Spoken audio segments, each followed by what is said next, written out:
오늘 윤석열 대통령께서 국회 시정연설을 통해 구체적인 방향과 내용을 밝히시겠지만 윤석열 정부의 첫 추경은 민생회복, 국민희망 추경입니다.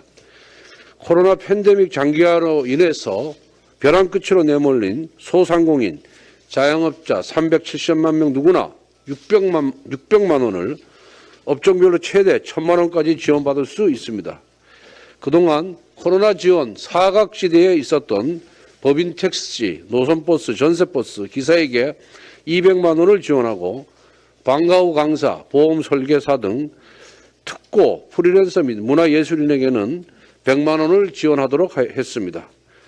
또한 저소득 227만 가구에는 최대 100만 원의 긴급생활지원금을 지급하고 저소득 서민, 청년, 대학생 등 취약계층을 대상으로 한 금융지원도 확대합니다. 이는 지난 대선 윤석열 대통령과 우리 국민의힘이 국민께 드린 약속입니다. 새 정부가 출범하면 지체 없이 소상공인 자영업자 지원과 민생 회복에 나서겠다는 약속의 실천입니다. 지난 문재인 정권은 한 해 본예산을 600조 원대로 편성하고도 지난 1월 추경을 편성하는 등 임기 말까지 확장 재정을 펼쳤고 국가 부채는 1,000조 원을 넘어섰습니다. 이에 윤석열 정부 첫 추경안은 국채 발행 없이 지출 구조 조정과 초과세수로 재원을 충당해 재정 부담을 최소화했습니다.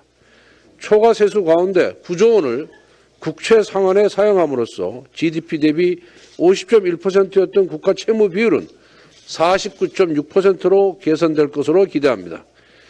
국방 예산 삭감에 대한 지적이 있었으나 임의로 국방 예산을 축소한 것이 아닙니다. 국방부와의 협의를 통해 집행이 부진하거나 준비가 미비한 사업을 엄선했습니다. 특히 군 장병들의 급식비를 높이기 위해 급식비 단가를 현행 11,000원에서 13,000원으로 20% 인상하여 군 장병들의 사기 진작과 처우 개선에 소홀함이 없도록 했습니다. 한정된 재원을 얼마나 효율적으로 집행하는지가 바로 정권의 실력입니다. 윤석열 정부는 앞으로도 과감한 지출 구조 조정과 재정 준칙 도입으로 재정 건전성을 지키고 미래 세대의 부담을 줄여나가는 진짜 실력을 보여드리도록 하겠습니다.